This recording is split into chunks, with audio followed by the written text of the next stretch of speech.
ਜੀ ਅੱਜ ਦੀਆਂ ਖਬਰਾਂ ਵੱਲ ਆਈਏ ਤੇ ਅਮਰੀਕਾ ਦੇ ਵਿੱਚ ਚਾਹੇ ਵਾਈਲਡ ਫਾਇਰ ਲੈ ਲਓ, ਚਾਹੇ ਹਰੀਕੇਨਸ ਲੈ ਲਓ, ਚਾਹੇ ਹੀਟ ਲੈ ਲਓ, ਇਹ ਜਿਹੜਾ ਐਕਸਟ੍ਰੀਮ ਵੈਦਰ ਆ ਇਹ ਸਾਰੀਆਂ ਸਾਈਡਸ ਨੂੰ ਅਮਰੀਕਾ ਦੇ ਵਿੱਚ ਹਿੱਟ ਕਰ ਰਿਹਾ ਹੈਗਾ।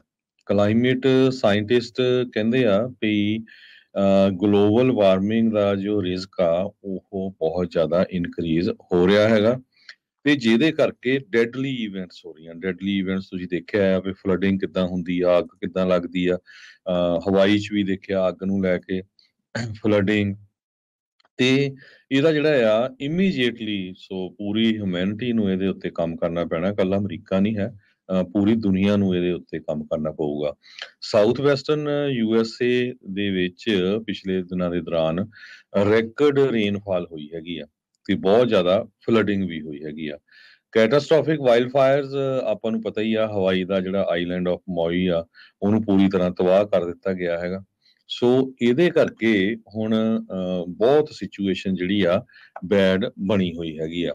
ਜੌਨ ਹੌਪਕਿੰਸ ਯੂਨੀਵਰਸਿਟੀ ਦੇ ਗੋਨਜ਼ਾਲੋ ਪੀਟਾ ਕਰਕੇ ਇੱਕ ਐਸੋਸੀਏਟ ਸਾਇੰਟਿਸਟ ਹੈਗੇ ਆ ਜੋ ਐਕਸਪਰਟ ਵੀ ਆ ਡਿਜ਼ਾਸਟਰ ਰਿਸਕ ਮਾਡਲਿੰਗ ਦੇ ਉੱਤੇ। ਕਹਿੰਦੇ ਭਈ ਅਸੀਂ ਮਲਟੀ ਹੈਜ਼ਰਡ ਸਿਚੁਏਸ਼ਨ ਵੱਲ ਦੇਖ ਰਹੇ ਹਾਂ। ਵੱਖ-ਵੱਖ ਇਵੈਂਟਸ ਹੋ ਰਹੀਆਂ ਬਹੁਤ ਹੀ ਸ਼ਾਰਟ ਸਮੇਂ ਦੇ ਦੌਰਾਨ। ਹੁਣ ਸਦਰਨ ਕੈਲੀਫੋਰਨੀਆ 'ਚ ਉੱਧਰ ਕਈ ਜਗ੍ਹਾ ਇੰਨਾ ਮੀਂਹ ਪੈ ਗਿਆ ਕਹਿੰਦੇ ਵੀ ਜਿੰਨਾ ਅੱਧੇ ਸਾਲ ਦੇ ਵਿੱਚ ਪੈਣਾ ਸੀਗਾ। ਹੀਟ ਬਿਲਕੁਲ। ਵੇਵਸ, ਡਰਾਊਟ, ਵਾਈਲਡ ਫਾਇਰ, ਇਹ ਸਾਰਾ ਕੁਝ ਕੱਲਾ ਅਮਰੀਕਾ ਨਹੀਂ ਪੂਰੀ ਦੁਨੀਆ ਦੇ ਵਿੱਚ ਇਹ ਵਾਪਰ ਰਿਹਾ ਹੈਗਾ। ਜੋ ਰੀਸੈਂਟਲੀ ਹਰੀਕੇਨ ਹਿਲਰੀ ਆਇਆ ਸੀ, ਟ੍ਰੋਪੀਕਲ ਸਟਾਰਮ, ਜਿਹਨੇ ਸਦਰਨ ਕੈਲੀਫੋਰਨੀਆ ਨੂੰ ਹਿੱਟ ਕੀਤਾ 84 ਸਾਲਾਂ ਬਾਅਦ। ਤੇ ਰੈਕਡ ਰੇਨ ਡੰਪ ਕੀਤੀ ਗਈ ਆ, 26 ਮਿਲੀਅਨ ਲੋਕਾਂ ਨੂੰ ਅਫੈਕਟ ਕੀਤਾ ਹੈ ਇਸਨੇ। ਕੁਛ ਕੈਲੀਫੋਰਨੀਆ ਦਾ ਹਿੱਸਾ, ਐਰੀਜ਼ੋਨਾ ਦਾ, ਯੂਟਾ, ਨਵਾਡਾ, ਓਰੇਗਨ ਤੇ ਆਈਡਾਹੋ ਦਾ।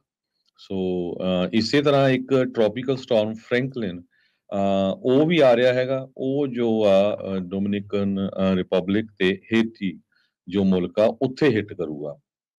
ਟ੍ਰੋਪੀਕਲ ਸਟਾਰਮ ਹੈਰਲਡ ਇਹ ਗਲਫ ਆਫ ਮੈਕਸੀਕੋ ਨੂੰ ਹਿੱਟ ਕਰੂਗਾ ਤੇ ਕੁਛ ਹਿੱਸਾ ਸਾਊਥ ਟੈਕਸਸ ਨੂੰ ਵੀ ਹਿੱਟ ਕਰ ਸਕਦਾ ਆਉਣ ਵਾਲੇ 48 ਘੰਟਿਆਂ 'ਚ। 3 ਤੋਂ 5 ਇੰਚ ਤੱਕ ਜਿਹੜਾ ਮੀਂਹ ਪੈ ਸਕਦਾ। ਨੈਸ਼ਨਲ ਓਸ਼ੀਆਨਿਕ ਐਟਮੋਸਫੇਰਿਕ ਐਡਮਿਨਿਸਟ੍ਰੇਸ਼ਨ ਨੇ ਬਹੁਤ ਸਾਰੀਆਂ ਜਿਹੜੀਆਂ ਵਾਰਨਿੰਗਸ ਆ ਉਹ ਜਾਰੀ ਕੀਤੀਆਂ ਹੋਈਆਂ। ਜੀ, ਇਸ ਟਾਈਮ ਇੱਕ ਹੋਰ ਹੀਟ ਵੇਵ, ਦੇਖੋ ਇੱਕ ਪਾਸੇ ਅੱਗਾਂ ਤੇ ਹੜ੍ਹ ਦੀ ਜਿਹੜੀ ਸਥਿਤੀ ਆ ਉਸ ਵਿੱਚੋਂ ਆਪਾਂ ਜੂਝ ਰਹੇ ਹਾਂ, ਨਾਲ ਹੀ ਇੱਕ ਹੋਰ ਹੀਟ ਵੇਵ ਜਿਸ ਦੇ ਵਿੱਚ ਮਿਲੀਅਨਸ ਆਫ ਲੋਕ ਉਹ ਫਸੇ ਨੇ ਜਾਂ ਉਸ ਦੇ ਪ੍ਰਭਾਵ ਅਧੀਨ ਰਹਿਣਗੇ।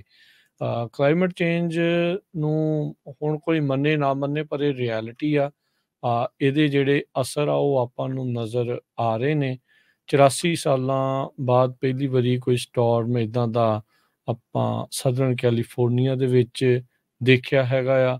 ਹਰੀਕੇਨ ਦਾ ਜਿਹੜਾ ਸੀਜ਼ਨਲ ਫੋਰਕਾਸਟ ਆ ਉਹ ਇਸ ਮਹੀਨੇ ਨੂੰ ਜਿਹੜਾ ਅਬਵ ਨਾਰਮਲ ਆ ਉਹ ਉਹਨਾਂ ਨੇ ਘੋਸ਼ਿਤ ਕਰ ਦਿੱਤਾ ਆ ਤੇ ਕਾਫੀ ਜ਼ਿਆਦਾ ਜਿਹੜੀਆਂ ਚੇਂਜਸ ਆ ਉਹ ਦੇਖਣ ਨੂੰ ਮਿਲ ਰਹੀਆਂ ਆ।